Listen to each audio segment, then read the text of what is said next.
Imagine just how many events an average person goes through in their lifetime. First, we're born, then we learn to walk, to talk, we get an education, start a family, travel, and so much more. Human beings throughout their existence experience all kinds of emotions and adventures beyond what can be imagined. There are so many unique directions that life can take, and the same can be said for our furry friends. Of course, some end up being luckier than others. All animals on our planet live unique lives from their birth to the end of their days. And oftentimes, their lives are a lot more interesting than your typical soap opera. A puppy by the name of Charlie was born into the family of a wealthy owner, Mr. John, who bred pedigree dogs for sale. Charlie was unlucky enough to be born with a small defect. One of his hind legs was much shorter than his other legs. This made him the runt of the litter. "He's defective. We'd better euthanize him as soon as we can," were the first words that the puppy heard about himself. Without even understanding what they meant, fortunately, Mr. John's driver disagreed with his boss and offered to take the dog. This is how Charlie's life began. In a small forest house near the village with a loving master named Thomas, Charlie grew quickly before Thomas's very eyes, reaching his master's waist at the mere age of 6 months. Every morning when he went to work, Thomas left his puppy alone at the farm. When he returned, he always brought back some kind of treat for Charlie. And then they went out on a walk together. Charlie quickly got used to walking on 3 legs, but he still had trouble gaining speed. Charlie often watched other dogs with envy, longing to someday run around just as fast as they did. After the summer, Thomas quit his job and started staying home more often. Charlie sensed that his master wasn't feeling well. He tried keeping his old man warm by lying at his feet. The poor dog would anxiously watch as the severe chills shake Thomas's entire body. A couple of days later, Thomas was taken away by an ambulance, and he never came home again. Charlie couldn't wrap his head around the fact that his master had died and laid sadly for days by the front yard, hoping to see him return. An old woman living down the road found Charlie exhausted and hungry. She called the animal shelter and took him to his new home. And just like that, a new life began for Charlie. He had never seen so many lonely dogs and cats before. Sure, Charlie was well fed there, but his eyes bore a sadness that didn't seem to go away. Every day, people came to the shelter to point and stare at the stray animals. Some of the animals even got adopted. Rarely, though, did anyone pay attention to Charlie. Most of them avoided him when they noticed his defected leg.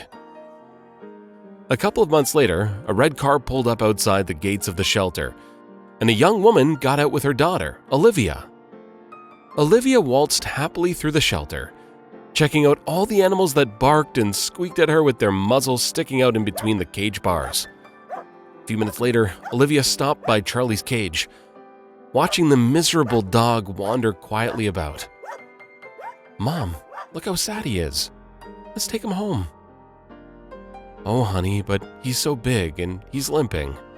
He's probably sick," the woman replied. "No, ma'am, Charlie's not sick. It's just that one of his legs is shorter than the rest. He was born this way," said the shelter worker standing behind them. "A good Samaritan brought him in when his owner died." Olivia could hardly contain her emotions. "Mommy, his name is Charlie, just like our old pet. Please, I want him to come home with us. I'll take good care of him." "All right, hon. I trust you," said Olivia's mother. She gently rubbed Charlie's ear, sharing a tender warmth with him that he hadn't felt in a long time. The new house was so beautiful. It had a large backyard that overflowed with greenery and flowers, and a pool that one could only dream of. Something that Charlie had never seen before. Charlie always stuck to his new owners and loved them with all of his heart. Olivia never left her new dog's side, taking every chance she could to cuddle, pet, and play with Charlie. Olivia's mother always cooked delicious porridge with meat for dinner and sometimes even gave Charlie sweets. In the evenings, Olivia would let Charlie into her room, and he would spend the whole night laying sweetly on the mat near the girl's bed. Charlie's life seemed to be getting better with each passing day. But that all came to an end when Olivia's dad came home from his business trip. "Why do we have yet another mutt in our house?"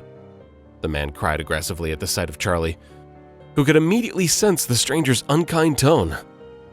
"I don't even want to talk about this. This thing doesn't belong here. Look at him. He's a cripple. What is this, a charity?" He kicked the dog out into the yard, not paying any attention to his daughter's tears. Since then, Charlie's life had become quite the ordeal. The angry father chased the dog all over the place, hitting him with whatever he could get his hands on. Charlie's canine temperament flared up from all of this abuse, and one day, he bit his aggressor's leg. The man howled loudly and started beating Charlie as hard as he could with his bare fists. Then, when no one was looking, he grabbed the dog by the collar and shoved him into the trunk of his car. The man drove for a long time to an unknown location and turned off the engine when he reached a dark forest. The man climbed out of his car and dragged the frightened, snarling dog from the trunk. He tied a thick rope to Charlie's collar and pulled him along with all his might. After several hundred yards, the man stopped and looked around, then went to the nearest tree and tied the dog to it. Charlie's ears went flat and his eyes pleaded for mercy when he heard the words, "You're gonna die here." The man kicked the dog painfully once more for good measure, and then disappeared into the woods. Charlie was left all alone. He started gnawing at the rope and rocking the tree he was tied to. Nothing. Charlie spent his first night tired and hungry in the deep woods, followed by another night, and then another, and another. One day, Charlie heard a rustling sound in the distance. He was so dehydrated that he couldn't even call out to whatever was moving around nearby. The desperate dog lay on the cold ground without a shred of hope left in him. "Hey there, buddy. Who in the world did this to you?" came a quiet voice from somewhere around him. For a moment, Charlie thought that he was just imagining things. "Poor thing. How cruel do you have to be to do this to an animal?" said the stranger, freeing Charlie's neck from the collar that had cut deep into his fur. The good-natured stranger, Sam, gave Charlie some water from his bottle, gently picked up the dog, and carried him to the nearest trailhead. He ended up having to leave his bicycle in the woods, since there was no way he could pull it along with the dog. Sam stopped at the first car he saw and hitched a ride to the clinic with the dog in his hands. Charlie was examined by a vet and was given treatment for his terrible condition. With each passing day, Charlie got better and better. A cozy, warm home and bowls of tasty milk helped restore Charlie's strength completely. More importantly, Sam's love was priceless for the innocent animal's recovery. "Hey, buddy, I think it's time we take you for a walk," said the man, walking the dog excitedly. He ruffled the fur on Charlie's head. Charlie eagerly jumped up, wagged his curly tail, and embarked on the long-awaited walk. Everything Charlie saw was very familiar to him. The street, the houses, the lake in the park. Charlie had been here before. As soon as Sam took a seat on a bench, Charlie instantly slipped out of his leash and bolted off somewhere.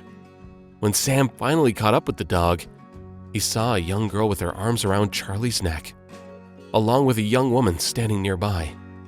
"No way! Is that you, Sam? You haven't changed at all," said the young woman. "You probably won't even recognize me. It's me, Kate Wilson. We went to school together.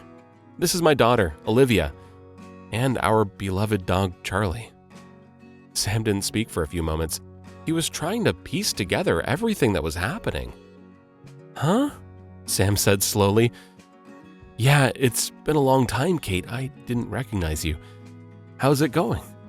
As for Charlie, why are you saying he's your dog when I found him abandoned in the woods tied to a tree?" "My God! Abandoned? In the woods? Tied to a tree? We've been looking for Charlie for over 2 months, hoping that everything was okay with him," Kate replied. "This is all my ex-husband's doing, that bastard. Olivia and I took Charlie from the shelter and loved him with all our hearts, but my ex-husband didn't want him. He didn't just hit the dog, he also used to hit me and Olivia." But that's all in the past now. Sam, I have so much I need to tell you. You and Charlie are welcome to come and visit us at our home. Let's talk about everything over a cup of tea. Sam couldn't say no to his old friend. He watched Olivia play with Charlie, and he understood that this dog had a family that loved him very much. At Kate's house, they talked and drank tea all through the night. That day, Charlie returned to his loving family to sleep sweetly on the bedside mat beside Olivia once again, guarding her like he always used to. Sam became a frequent guest at the girls' house, visiting them and his four-legged friend almost every day. Soon enough, he and Kate were living together, enjoying the cozy evenings as a big and happy family.